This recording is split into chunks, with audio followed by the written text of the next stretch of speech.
Welcome to Dead Quiet Mysteries, the place where every cold case, chilling crime, and unsolved mystery is brought back to life. From vanished persons to twisted betrayals, we dig deep into the unknown to uncover the truth that others left buried. Before we begin, drop a comment and tell us which city and country you're watching from. We love seeing how far the mystery travels. Don't forget to hit that subscribe button and ring the bell icon so you never miss a case. Because here, some truths are only heard in the dead quiet. Hercule Poirot and the Invisible Thread, Chapter 1. A Morning Interrupted. Sunlight filtered gently through the windows of the modest flat on Faraway Street, casting golden beams across the breakfast table where Hercule Poirot and his trusted companion, Captain Hastings, sat together in comfortable silence. The rich aroma of freshly brewed coffee mingled with the buttery scent of warm croissants, creating an air of domestic serenity. Poirot, impeccably dressed in his dark morning suit and perfectly styled moustache, spread butter across his toast with meticulous precision. Across from him, Hastings, in his usual cheerful mood, scanned the morning newspaper, occasionally muttering disapproval at the headlines. "Ah, Hastings," Poirot murmured as he reached delicately for the strawberry preserve. "How satisfying are the modest pleasures of life. A well-prepared table, the companionship of a good friend, and the blissful absence of urgent matters to disrupt one's digestion." Hastings laughed. "Enjoy it while you can, old chap. With your track record, tranquility seldom lingers." As if summoned by those words, a firm knock sounded at the door. Before Hastings could rise, it opened to reveal their landlady, Mrs. Grange, a stout, no-nonsense woman whose apron bore signs of her morning chores. She regarded Poirot with a look both expectant and stern. "Monsieur Poirot," she said, arms crossed, "a gentle reminder. Your rent for the month has yet to be received." Poirot stood at once, dipping his head with his customary charm, the kind that had, over the years, softened hearts far more rigid than Mrs. Grange's. "Madame, 1,000 pardons. A mere oversight, I assure you. Next month I shall pay for 2 months. Voilà, balance restored." Though clearly sceptical of the wisdom in such an arrangement, Mrs. Grange could hardly argue with such polished courtesy. With a brisk nod and a disapproving sniff, she withdrew, closing the door behind her with a decisive click. Poirot returned to the table, a sparkle in his eye. "Now, mon ami," he said with satisfaction, smoothing his napkin across his lap, "we may enjoy our breakfast in peace." But peace was not to be. A second knock came, this one sharper, more insistent. Hastings sighed. "So much for peace," he muttered, rising to answer. Moments later, he returned holding a single envelope. Poirot glanced up, eyebrows lifting slightly. "Who was it?" "Postman," Hastings replied. "He left this letter." Poirot's eyes gleamed with sudden interest. "Ah, a letter at this hour? That suggests a case, perhaps." Without further delay, he opened the envelope with a silver fruit knife, his movements as precise as ever. As he read, his expression grew focused. The letter bore the seal of the local police. Its contents were brief but urgent. Mr. Edward Worthington, a renowned jeweller, had been discovered dead in his home under suspicious circumstances. It was unclear whether it was suicide or something more sinister. The authorities sought Poirot's immediate assistance. Carefully setting the letter aside, Poirot dabbed his mouth with a napkin, his breakfast momentarily forgotten. "It seems, Hastings," he said quietly, "that our morning is to take a rather serious turn." "Trouble?" Hastings asked, folding his newspaper. Poirot nodded. "Grave trouble. Do you recall Edward Worthington, the jeweller of great acclaim? He is dead. The cause is not yet determined." "I say," exclaimed Hastings, "you don't think it's murder?" "That," Poirot replied, rising purposefully from his chair, "is precisely what we must uncover." He crossed to the writing desk by the window and retrieved a modest leather travelling case. With his usual calm deliberation, he began gathering the tools of his trade: gloves, notebook, silver-topped cane, and a selection of sharp pencils. "Would you be kind enough to help me pack?" he asked. Hastings hesitated. "I'm terribly sorry, old fellow. Today's my daughter's birthday, or family lunch and all that, you understand?" Poirot paused, a flicker of disappointment crossing his features before he smiled warmly. "But of course, family, Hastings. It is of the utmost importance. I shall manage on my own." Though he preferred company, Poirot had faced far greater challenges without aid. Still, the absence of Hastings would be felt. "You'll be all right?" Hastings asked. Poirot gave a reassuring smile. "But naturally, I am an old hand at such affairs." Outside, the city had begun to stir. Hooves clattered along cobbled streets, and distant voices of market traders drifted through the air. Poirot slipped the letter into his inner pocket, adjusted his hat with care, and made his way to the door. At the threshold, he turned. "Do enjoy the birthday celebration, Hastings. Please extend my warmest regards to the young lady." "I shall," Hastings said, watching Poirot descend the stairs with military briskness. Left alone, Hastings shook his head with a grin. "Whoever's behind this, I don't envy them. They haven't a chance once Poirot is on the case." Meanwhile, down on the busy streets, Poirot hailed a cab with an elegant raise of the hand and stepped in. "Number 37 Brentford Street," he instructed crisply. As the cab rattled forward, Poirot leaned back, fingertips pressed together. His mind had already leapt ahead. Edward Worthington, celebrated craftsman, recently rumoured to be in financial distress. Such a death was rarely straightforward. Suicide, perhaps. But Poirot's instincts whispered otherwise. There were always overlooked details. Tiny things that others missed, but not Poirot. As the cab turned onto the quiet, tree-lined road where Worthington had lived, Poirot closed his eyes briefly, letting his little grey cells begin their quiet, exacting work. Whatever lay ahead at number 37, Hercule Poirot would be ready. Chapter 2. Shadows Behind the Door. The black cab rolled to a stop in front of a dignified but time-worn townhouse on Brentford Street. Hercule Poirot stepped out, handed the driver a crisp note, and turned his eyes to the grey stone facade. Though architecturally elegant, the building wore a veil of sadness. Thick curtains hung lifelessly in the windows, and a sense of quiet foreboding hovered in the air. Ascending the stone steps with purposeful grace, Poirot was greeted at the door by a uniformed constable who nodded respectfully and showed him inside. The interior was heavy with unease. Poirot's observant gaze registered everything: the low murmur of staff conversing behind closed doors, the pale and anxious face of the butler lingering in the corridor, and, unmistakably, the sharp, faint trace of gunpowder still clinging to the air. Inspector Arthur stood waiting on the first floor, just outside a grand oak-panelled door. A broad man in his 50s with a no-nonsense manner and a face weathered by honesty and years in service, he extended his hand with a firm grip. "Thank you for coming, Monsieur Poirot. We're grateful you responded so promptly." Poirot gave a small bow. "When the matter is of death, especially one that is suspicious, I come at once, Inspector. The truth does not care to wait." Arthur motioned toward the door.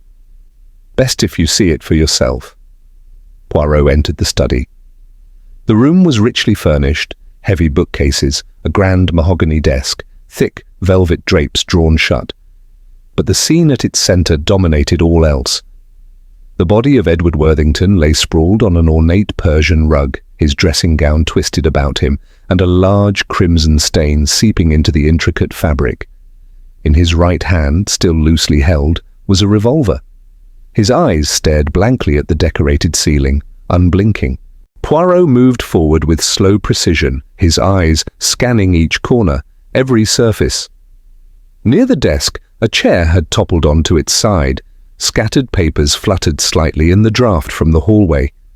A faint burn mark marred the sleeve of Worthington's dressing gown. A tiny, easily missed detail. Inspector Arthur stepped quietly into the room beside him. It's a sorry affair. He was a well-respected gentleman. Had his troubles, though. That much we know. Poirot crouched near the body, careful not to disturb anything. He leaned slightly, inspecting the revolver without touching it, drawing in the faint, acrid scent of spent gunpowder. Arthur cleared his throat. So, what's your initial impression? Are we looking at murder or suicide? Poirot responded without looking up. One does not make such a declaration in haste, Inspector. First, we observe, we gather the facts. Truth does not come to those who leap. Arthur gave a small nod, accustomed to the detective's careful approach. Shall I tell you what I've gathered so far? Poirot rose and adjusted the cuffs of his shirt. Naturally, Inspector, your perspective will be valuable. Arthur folded his arms. Everything points to suicide. Edward had been under serious financial pressure. Business was crumbling. Friends say he was withdrawn lately, deeply troubled. Poirot tilted his head in thought, inviting him to go on. Arthur nodded towards the door. And consider this. The room was locked from the inside. There's only one door, and the key was found in his own pocket. The windows are all bolted tight. No other way in or out. Poirot's eyes sharpened. The key? Yes, a most telling item. And yet, always there is more to consider. Arthur added, there is a second key to the room. His wife, Florence, holds it. But she was away visiting her sister at the time and returned only after the body was discovered. Very well, Poirot said softly. We must be thorough. And what items were taken into evidence from the scene? Arthur consulted a small notebook. Only two of note, the revolver, still in his grasp, and the key in his pocket. Nothing else appeared out of place. Poirot returned to the body. He studied the angle of the revolver, the position of Edward's hand, the spray and shape of the blood on the rug. To the untrained eye, it might all seem to fit. But Poirot noticed things others missed, minor shifts, the language of silence. He turned his attention to the room, the drapes, the untouched fireplace, the glass cabinet filled with antique watches. Not a thing disturbed, not a book out of place, too neat, too still. Most would consider the case closed, but to Poirot, tidiness could be as suspicious as chaos. The real story, he knew, often hid in those minute inconsistencies, the ones too small for anyone else to see.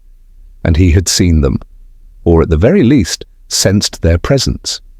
Quiet, like whispers, behind a locked door. Chapter 3. The Illusion of Simplicity. For a long moment, silence filled the study, broken only by the faint, rhythmic ticking of the grandfather clock in the hall. Then Hercule Poirot turned to Inspector Arthur, his expression sombre, his tone certain. This, my dear Inspector, he said quietly but firmly, is not a suicide. It is murder. Arthur blinked, taken aback, though he did not speak. He knew Poirot well enough to expect an explanation, and it came swiftly. Poirot stepped closer to the lifeless body of Edward Worthington, hands folded neatly behind his back. The bullet entered through the chest, he began. Now consider this, Inspector. When a man chooses to end his own life with a firearm, it is the head he most often targets. The chest is unusual, not impossible, no, but certainly not typical. Arthur furrowed his brow. Perhaps, but in a moment of despair, people aren't always logical. Poirot gave a mild shake of the head. No, my friend. Even despair follows patterns. And more troubling is this. There is no trace of gunpowder on his hands, not even the faintest speck. He leaned over the body with delicate precision, studying Edward's outstretched hand. No burns, no blackening of the fingers, no powder staining the skin. The revolver, mon ami, was not fired by this man. Arthur's eyes widened slightly. That's a serious claim, Poirot. It is not a claim, Poirot corrected gently, rising and adjusting his waistcoat. It is an observation, a small truth, but one that matters. Always it is the details that reveal the deception. His eyes swept the room. Everything was in order, shelves dusted, rugs undisturbed, books neatly stacked, all too tidy, too intentional. Only the overturned chair near the desk seemed out of place, and even that, Poirot thought, looked deliberately staged. "Inspector," he said suddenly, "may I examine the key you found in Mr. Worthington's pocket?" Though visibly unsettled, Arthur nodded and reached into his jacket. From an evidence pouch, he withdrew a single iron key and handed it to Poirot. Poirot held it delicately as one might a rare coin. He turned it over slowly, noting the shallow scratches along the shaft and the slightly dulled teeth. Then, retrieving a small magnifying lens from his coat pocket, he began a meticulous inspection of the room. The dressing gown, the direction of blood flow, the angle of Edward's collapsed limbs. He paused before the doorway and gestured lightly. "Observe the position of the body. Mr. Worthington lies directly opposite the door. If he had pulled the trigger himself, despair would have left him slumped, collapsed in a heap. But this," he gestured to the corpse's almost theatrical pose, "this has been arranged." Arthur's voice dropped, instinctively hushed. "You believe someone staged the entire scene?" Poirot gave a satisfied nod. Indeed, this was no chaotic act of impulse. It was methodical, crafted with care. The killer planned it thoroughly and planned to make it look like anything but murder. He held up the key again, letting it catch the light. And this key, too convenient in the pocket. A detail placed just so. Perhaps to make us believe the door was locked from the inside. Arthur exhaled, rubbing the back of his neck. "I'll admit, I didn't think twice about it. A man under pressure, locked door, weapon in hand, it all seemed so clear." Poirot gave him a faint, sympathetic smile. "That is the danger, my friend. Clarity can be a trap. We must train ourselves to see not only what lies before us, but what has been deliberately hidden." A soft knock interrupted them. A young constable stepped in, saluting crisply. "Sir, preparations are complete. The body's ready for transfer to the coroner." Arthur nodded. "See to it." Moments later, two plain-clothed officers arrived with a stretcher. In solemn silence, Edward Worthington's body was gently lifted and carried from the room. Poirot stood motionless, hands clasped, observing with quiet respect. When the last footstep had faded, Poirot turned back to Arthur. "The post-mortem will offer confirmation, no doubt," he said softly. "But we already know enough. This was not an act of desperation. It was cold, calculated, the work of a mind both intelligent and dangerous." Arthur looked grim. "And the person responsible?" Poirot's eyes narrowed slightly. "The murderer is close, very close. This crime required planning, access, knowledge. It is not the work of a stranger." He slipped his magnifying lens back into his pocket, his face calm, but his mind racing. A locked room, a too-perfect scene, and now a killer among them. The mystery had only just begun. Chapter 4. The Poise of Grief. Poirot lingered for a final moment in the quiet, oppressive air of the study, allowing his thoughts to settle with precision, like pieces falling neatly into place. With one last glance around the now vacated room, he turned to Inspector Arthur. "Tell me, Inspector," he said softly, "who resides in this house?" Arthur, still consulting his notes, replied promptly. "Mr. Worthington lived here with his wife, Florence, their son, Harper, and their maid, Lily." Poirot nodded thoughtfully. "Merci. It is always essential to know who shares the walls of the tragedy." He stepped out into the hallway where Florence Worthington stood near the bottom of the staircase. She was a refined figure, slender, composed, though her posture betrayed exhaustion. Her hands trembled faintly, clutching a lace handkerchief that she twisted with unconscious repetition. Her dark hair was pinned neatly, yet her pale cheeks and reddened eyes bore the unmistakable mark of grief. Poirot approached with care, his voice gentle and unobtrusive. "Madame," he said, bowing his head slightly, I regret having to trouble you at such a time, but I must ask a few questions, and I promise to be as brief as possible." Florence gave a faint nod, her voice barely audible. "Yes, of course." Poirot's tone remained kind but firm. "May I begin by asking if there is anyone you suspect might have wished your husband harm?" She hesitated, then shook her head slowly. "No, Monsieur Poirot. Edward had his worries, yes. But enemies? He was a good man." Poirot inclined his head sympathetically, though his instincts urged caution. Grief could blur memory, or mask truths. "And where were you, madame, on the night your husband died?" Her voice steadied slightly. "I was at a gathering, a housewarming party, hosted by my friend Dorothy in the neighbouring village. She had just purchased a home and invited a few of us to celebrate." Poirot offered a small nod of encouragement. "And what time did you leave the house?" "Just after 7, she said. "Edward wasn't feeling well. He insisted I go without him." Poirot noted it down, his pencil whispering across the page of his little leather notebook.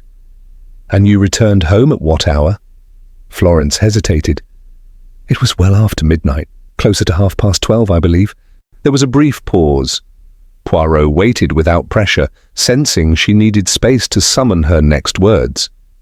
"When I came back," she continued, "Lily met me at the door. She told me Edward hadn't responded when she'd knocked earlier.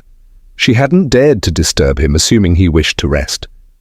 Her grip on the handkerchief tightened. I used my spare key," she added. "The door was locked, and when I opened it—" Her voice faltered.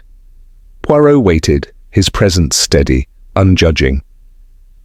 "There was so much blood," she whispered. "He was lying on the rug, the revolver in his hand." The last words cracked, and she pressed the handkerchief to her lips, tears escaping despite her composure. Poirot said nothing. He had long understood that grief could not be hurried.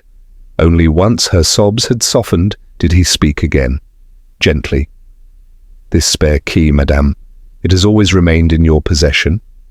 She nodded. "Yes, Edward had one, I had the other. That was our arrangement."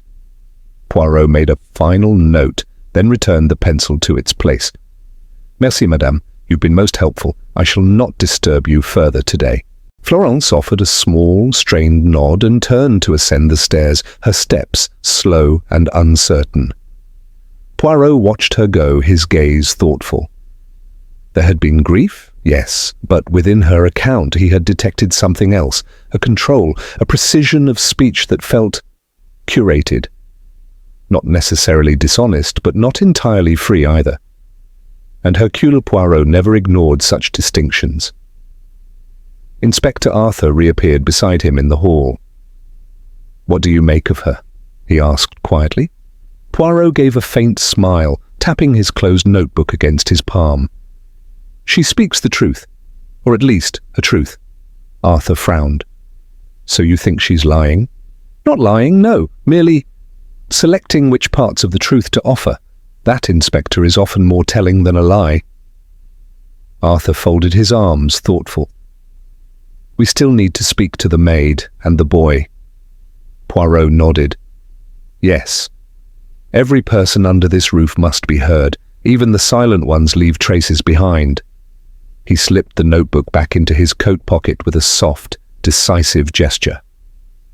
"The smallest details, Inspector. Those are the ones that hold the weight of truth. And I believe this house has not yet finished whispering them." With that, he turned his sharp gaze to the corridor ahead.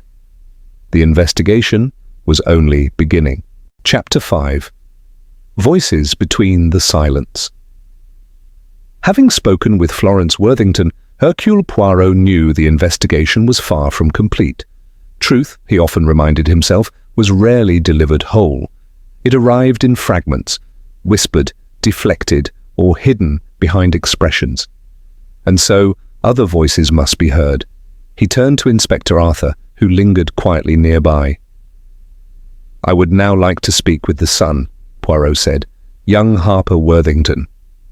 Within minutes, Harper was brought into the drawing room, a boy on the verge of manhood, 17 at most, with untamed hair, slouched shoulders, and a manner that suggested impatience rather than sorrow.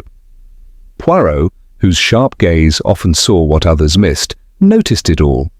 The subtle disinterest, the absence of tension, the casual boredom in the boy's eyes. He gestured calmly toward a chair. "Please sit, mon garçon. Now tell me, where were you at the time of your father's death?" Harper shrugged in that effortless way teenagers did when wishing to seem unfazed. "In my room, listening to music." Poirot tilted his head slightly. "Music?"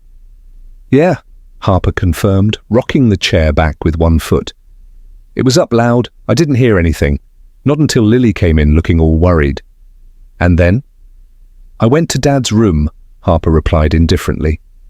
"Tried the door. It was locked. Wouldn't open no matter how hard I pushed." Poirot noted it in his little leather-bound book, pencil gliding silently across the page. He watched the boy closely. The nonchalant posture, the emotionless voice, the disconnection. After a brief pause, Poirot spoke again, softly but firmly. "You seem very composed, mon ami. Your father has died, violently, and yet you do not appear distressed." Harper didn't flinch. "I'm not." Poirot raised an eyebrow. "You do not mourn him?" Harper's expression hardened, just slightly. "We weren't close. He was always on my case, about school, about my friends, about everything. Said I needed to grow up. We barely spoke unless we were arguing." His tone was blunt, almost defiant. He offered no apology for his detachment. Poirot regarded him for a long moment, then gave a small nod. "Death sometimes opens the heart, but not always." Harper shrugged again. "Not mine, it doesn't." Poirot closed his notebook gently. "Merci, monsieur. That will be all, for now." Harper rose and strolled away without so much as a glance back. Poirot watched him go in silence. "A cold fish," Arthur muttered. "Just a moody teenager, if you ask me." Poirot did not reply immediately. He adjusted a cuff and murmured, "It is not the presence of tears that speaks to me, but their absence and what might lie beneath it." He turned. "Now I should like to speak with the maid, Mademoiselle Lily." Arthur gave the instruction, and shortly thereafter the young maid entered. She was delicate in build, barely into her 20s, her blonde hair tucked beneath a crisp cap. Her fingers twisted the edge of her apron, and her eyes flickered with quiet apprehension. Poirot greeted her with his usual courtesy. "Do not be afraid, mademoiselle. I ask only that you tell me what you saw and heard." Lily gave a nervous nod. "Yes, sir." "Where were you when the incident occurred?" "I had gone to take Mr. Edward his tea," she said softly. "Just after 7:30. "You knocked?" "Yes, several times. I even called out, but he didn't answer." "And what did you do next?" "I went straight to Master Harper. I told him Mr. Edward wasn't responding. He came with me and tried the door himself." Poirot leaned slightly forward. "And it was still locked?" "Yes, sir. We both tried. It wouldn't open." Poirot gave a small nod, eyes never leaving her face. "And after that?" Mrs. Worthington returned. She used her key and opened the door. "And what did you see?" Lily's voice trembled. "Mr. Edward was on the floor. There was blood, a lot of it. The gun was still in his hand." She looked down, her hands trembling visibly now. Poirot waited a moment, then asked gently, "Did you notice anything odd, mademoiselle? Anything that struck you as strange?" Lily glanced at Arthur with uncertainty. Poirot, noting her hesitation, offered a small nod of encouragement. But after a pause, she merely shook her head. "No, sir, nothing." Poirot didn't press. He knew that memory was like a locked drawer. Sometimes it only opened when left alone. "You have been most helpful," he said kindly. Lily bobbed a quick curtsy and all but fled the room. When she had gone, Poirot turned once more to Inspector Arthur. "The pieces of the puzzle begin to emerge, yes," he said, "but the edges do not yet fit as they should." Arthur frowned. "How do you mean?" Poirot twirled his moustache delicately. "Each person's account is believable on its own, and yet, together, they form a picture that feels forced. Too smooth, too practiced." Arthur scoffed. "Or maybe it just is what it looks like." Poirot chuckled softly. "Ah, Inspector, if only the truth were always so convenient." He glanced back down the corridor where Florence, Harper, and Lily each lingered in different shadows. 3 perspectives, 3 impressions, none quite matching. Poirot lifted his hat and adjusted it with precision. "It is time," he said, "that we pay attention not only to what has been spoken, but also to what remains unsaid." And with that, Hercule Poirot stepped into the fading afternoon light, his thoughts sharper than ever, already preparing to expose the threads that bound this web together. Chapter 6. The Missing Hour. By the time Hercule Poirot and Inspector Arthur emerged from the Worthington residence, the pale grey afternoon had turned brisk. A chill wind teased at the fallen leaves that skittered across the pavement, their dry rustling the only sound on the otherwise hushed street. Poirot adjusted his hat with methodical care and slipped his gloves into his coat pocket. The 2 men walked in silence for several minutes, their steps unhurried, minds turning over the morning's revelations. At last, Arthur spoke. "Poirot," he said, glancing sideways at the detective, "between Florence, the boy, and the maid, who do you suspect? Who do you believe killed Edward Worthington?" Poirot did not answer at once. His arms were folded, his expression composed. Yet inwardly, the machinery of his thoughts whirred with quiet intensity. "At this stage, mon ami," he said eventually, "suspicion must rest equally. All 3 were close. All 3 had access. And the circumstances, they are curious indeed. But soon, the truth. It begins to push up through the soil, like the first green shoots in spring." Arthur made a face. "It's hard to imagine Florence doing something so violent. She doesn't seem the type." Poirot gave a faint smile, one that, had Hastings been present, would have signalled that the little Belgian knew more than he was letting on. "Appearances, Inspector, are often the most deceptive of all. A kind face may conceal sharp edges. We must test each statement, not simply accept it at face value." Arthur nodded. "So what's the next step?" "We verify Florence's alibi," Poirot said crisply. "She claims she was at her friend Dorothy's house last night, attending a gathering. Let us confirm whether that story holds." Within minutes, they had hailed a cab and were en route to the neighbouring village, a quaint place of narrow lanes, stone cottages, and chimney smoke curling into the cold sky. The house they sought stood at the far edge of the green, a freshly built structure with modern windows and a new gate that still bore traces of builder's chalk. Dorothy answered the door herself, a bright-eyed young woman with chestnut hair and an open, welcoming face. Her smile faded when she saw the badge Arthur presented. "Good afternoon, madam," Arthur said. "I'm Inspector Arthur, and this is Monsieur Hercule Poirot. We're conducting an investigation involving your friend Florence Worthington." Dorothy's brows knit with concern. "Of course. Please, come in." She led them into a cheerful parlour where a fire burned merrily in the hearth, its warmth spilling across a floral rug and a scattering of teacups left from earlier visitors. Once seated, Poirot spoke gently but directly. "Mademoiselle, we are sorry to bring distressing news, but Edward Worthington has died, and the circumstances are suspicious." Dorothy gasped, her hand flying to her mouth. "No, I hadn't heard. Poor Florence, that's awful." Poirot gave a solemn nod. "She told us she was here last night, attending a party hosted by you. May we ask, was such a gathering held?" "Yes," Dorothy said without hesitation. "Just a few friends. Florence arrived a little after 7. "And she remained for the entire evening?" Poirot asked. eyes narrowing ever so slightly. Dorothy hesitated. Well, not quite. She left at one point, said she'd forgotten her purse. Arthur leaned forward. She went back home? Yes, she said she needed something urgently from her handbag. She was gone maybe 20 minutes, no more. Then she returned and rejoined us as if nothing had happened. Poirot's voice was calm. When she returned, did she seem different in any way? Upset? Nervous? Hurried? Dorothy thought for a moment. She seemed a little flustered, yes, but I assumed it was just the stress of the week. She didn't say anything out of the ordinary. Poirot rose to his feet. Thank you, mademoiselle.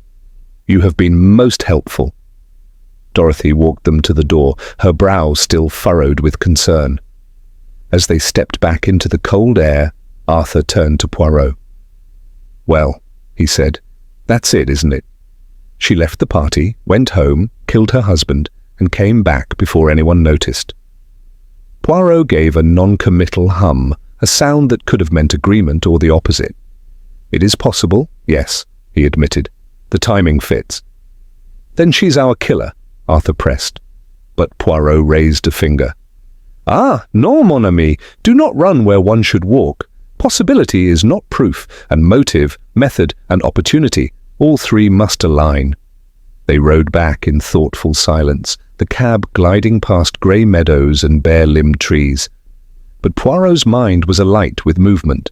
Florence's absence, brief but unaccounted for, was suspicious. But was it damning? At last, he murmured, more to himself than to Arthur. Why forget a purse? Why leave and return so calmly? Is it clumsiness or something rehearsed? Arthur shot him a glance. You think she used it as an excuse? Poirot gave his customary shrug. Perhaps, perhaps not.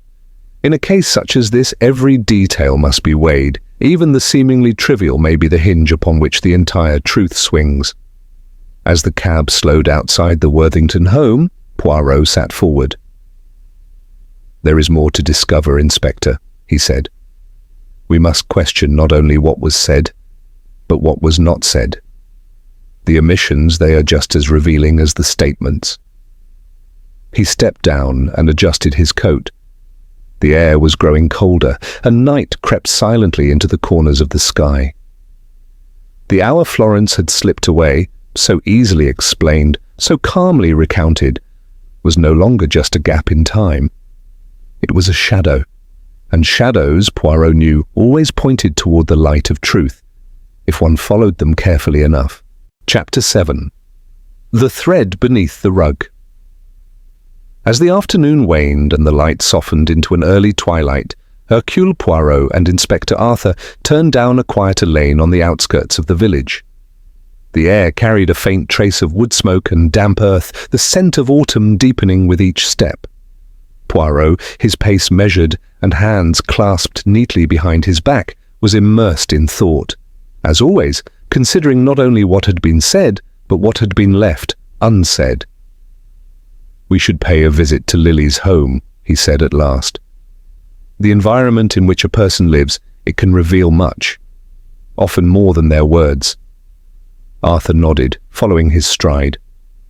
Over the past few days he had come to appreciate the method in Poirot's madness, even when it led them down paths that others might dismiss.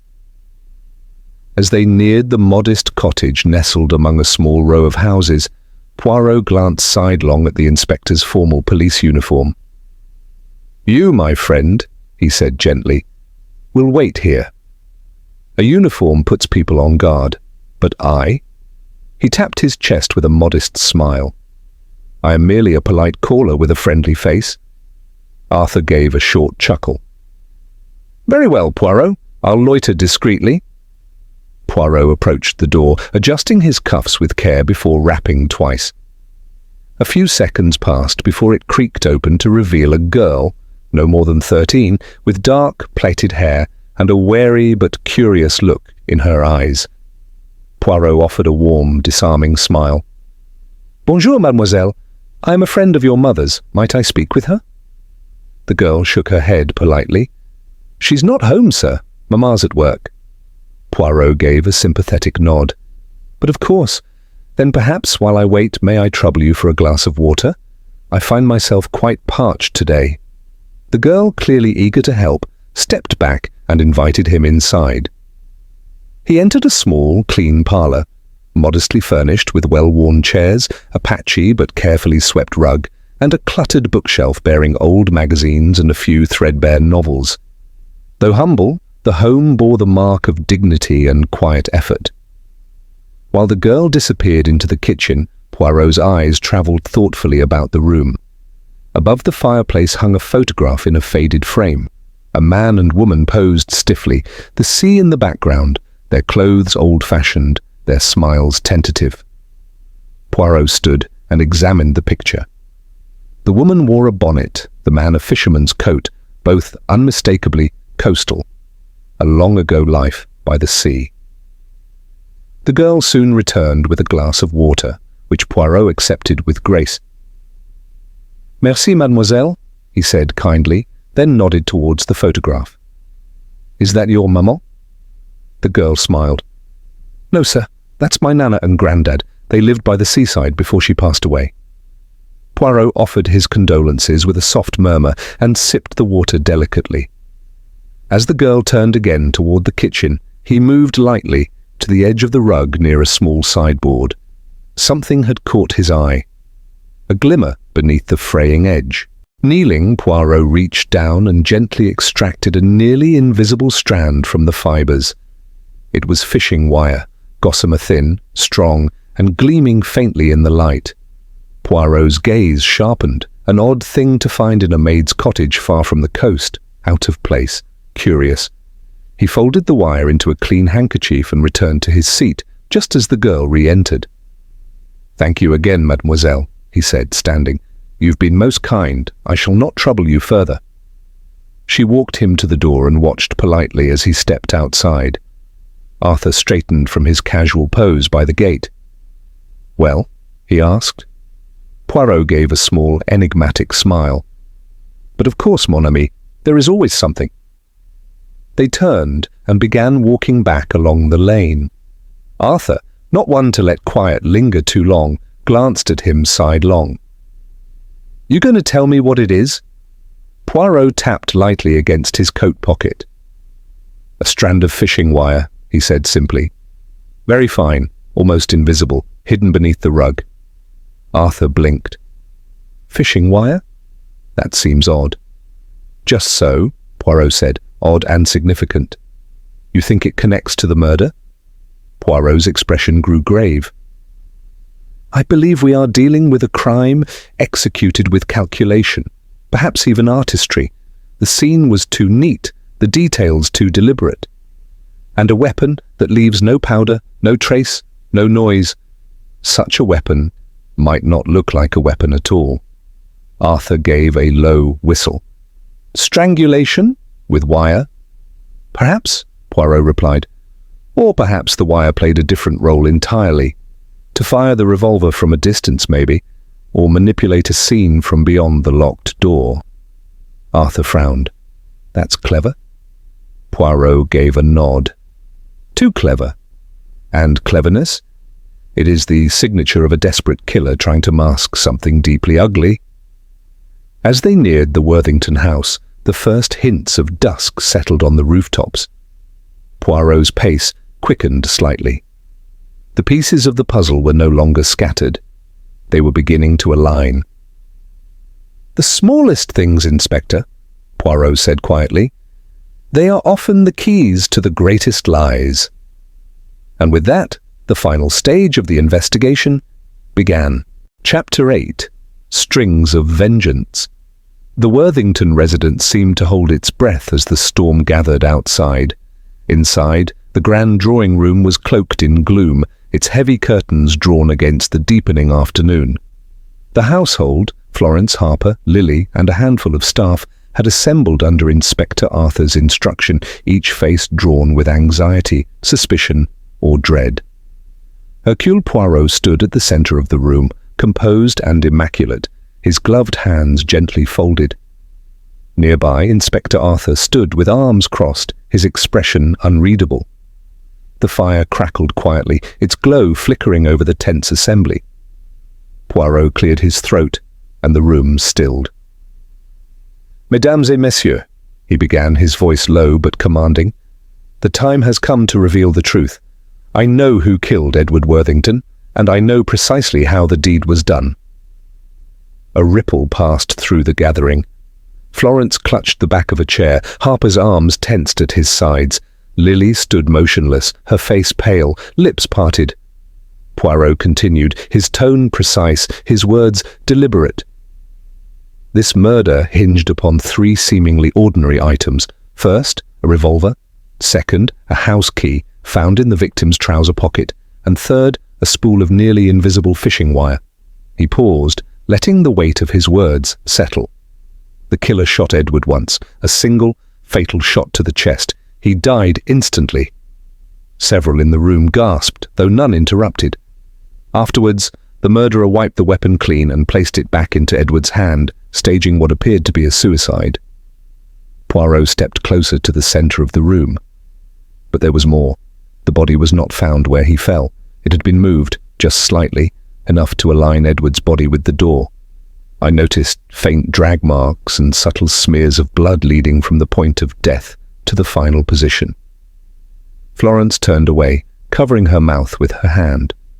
Poirot pressed on, his voice gaining quiet force. With the body arranged, the murderer tied a length of fishing wire to the spare key. The other end of the wire was fed through a tiny hole in Edward's trouser pocket. He mimed the motion calmly, as if threading an imaginary needle. Then the killer exited the room, locked the door from the outside using the spare key, and gently pulled the wire, guiding the key beneath the gap in the door until it disappeared into Edward's pocket. There was a stunned silence. And at the final moment, Poirot added, the murderer gave a sharp tug, snapping the wire. The illusion was complete. The room appeared locked from within, a perfect locked room mystery. Inspector Arthur let out a long breath. Even he seemed shaken. "But how do you know?" he asked. Poirot turned slowly, his expression cool but resolute. "Because I found the fishing wire, a piece of it, hidden in the home of the maid, Lily." All eyes turned to her. Lily's hands gripped the edge of her apron. Her lips trembled. "That proves nothing," she said, her voice shaking. "It's just wire. I didn't—" "There is more," Poirot said, unflinching. "The key retrieved from Edward's pocket still holds a sliver of that wire. It matches the one found in your home. In thickness, material, and composition, a careless fragment, but one that speaks loudly." Inspector Arthur stepped forward, holding the key up. A fine strand of wire was indeed visible, caught in a tiny groove near the teeth. Lily swayed on her feet. Poirot's tone softened, but only slightly. "And as to why you did it, the answer lies in a photograph I noticed in your parlor. A man and a woman standing on a seaside path. The woman, your daughter said, was her grandmother. And the man—" He paused. "Was Edward Worthington?" A sob broke from Lily's throat. "It's true," she whispered. "He was my father." She clutched the edge of the chair, breath catching in her chest. "My mother worked in a fishing village. Edward came there one summer. He charmed her, promised her everything. But when she told him she was pregnant, he left. He abandoned her because she wasn't carrying a son. He married someone else. My mother. She bore the shame, the whispers, the hardship. She never recovered. Tears streamed freely now. Her voice cracked. She died, still believing he would return, but he never did. I grew up watching her suffer. I watched her fade away." Poirot listened without expression, but there was a shadow in his eyes. "I wanted him to feel what she felt," Lily continued, "to die alone, without pity. I planned it for months. I cleaned his room. I watched his habits. I learned how to make it seem like he did it himself." Inspector Arthur signaled quietly to the constable, who stepped forward, but Lily didn't resist. She looked utterly spent. Poirot turned away slightly, letting the moment settle. "A terrible crime," he said quietly, "and a terrible sorrow. Florence had sunk into a chair, sobbing softly. Harper remained still, staring into nothing. Lily was led gently from the room. Her footsteps made no sound. Arthur approached Poirot. "Well?" he said quietly. "Another case closed?" Poirot gave a slow nod. "Yes, another case, but not a victory. Only a truth uncovered, and the ruin it leaves behind." He retrieved his hat from the table, adjusting the brim with care. At the door, Poirot paused and cast one last look at the house, once dignified, now tainted by buried pain, by a long-forgotten betrayal that had found its way back through the generations. "The heart, Inspector," he murmured. "It keeps time, yes, but it also keeps secrets. Some fade, some fester, and some... wait." And with that, Hercule Poirot stepped out into the gathering dusk. A quiet figure in the falling light, leaving behind yet another solved mystery, and another wound no justice could fully mend. Epilogue. Shadows left behind. The Worthington house, once a quiet emblem of respectable wealth, now stood subdued beneath a sky heavy with autumn sorrow. Its proud stone facade, worn by time and softened by ivy, seemed to sag ever so slightly, as though burdened by the weight of what had transpired within its walls. Inside, the rhythm of routine had slowly resumed. The staff moved softly through hallways still thick with memory, restoring order with dutiful hands. The drawing room had been cleansed, its carpet scrubbed, its furniture realigned. Yet an invisible scar lingered. Grief, after all, did not wipe away so easily. At the end of the lane, Hercule Poirot stood beside Inspector Arthur, both men gazing back at the fading silhouette of the house. Poirot tapped his cane gently against his polished shoe, lost in quiet thought. "It is always thus, mon ami," he said at last, his voice hushed and reflective. "There is murder, yes, and there is always motive. But behind it all, beneath every lie and every clever trick, lies the same ancient tale: pride, resentment, betrayal." Arthur remained silent. He had learned by now that Poirot's words were not spoken to impress.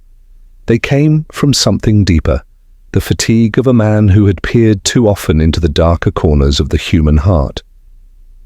Poirot adjusted his cuffs with his usual care, his precision undiminished, even in sorrow. "To solve a murder, that is within my power," he murmured. "But to heal the wounds it leaves behind? Ah, no. That is beyond even Hercule Poirot." Arthur nodded quietly, the weight of that truth pressing down like the coming rain. The two men lingered a moment longer, standing in companionable silence, as the wind stirred the hedgerows and the scent of distant smoke curled through the mist. Somewhere, a clock chimed the hour, its notes thin, almost brittle, echoing across the grey sky. Then Poirot turned, his small, deliberate steps carrying him away from the house and its tragic legacy. The fog swallowed his silhouette little by little as he walked down the lane, alone as he so often was, carrying not triumph, but understanding. Behind him, the Worthington house receded into stillness, its secrets laid bare, its sorrow folded into silence. And so, Poirot moved onward, one more mystery unravelled, one more chapter quietly closed in the long, quiet record of his extraordinary life.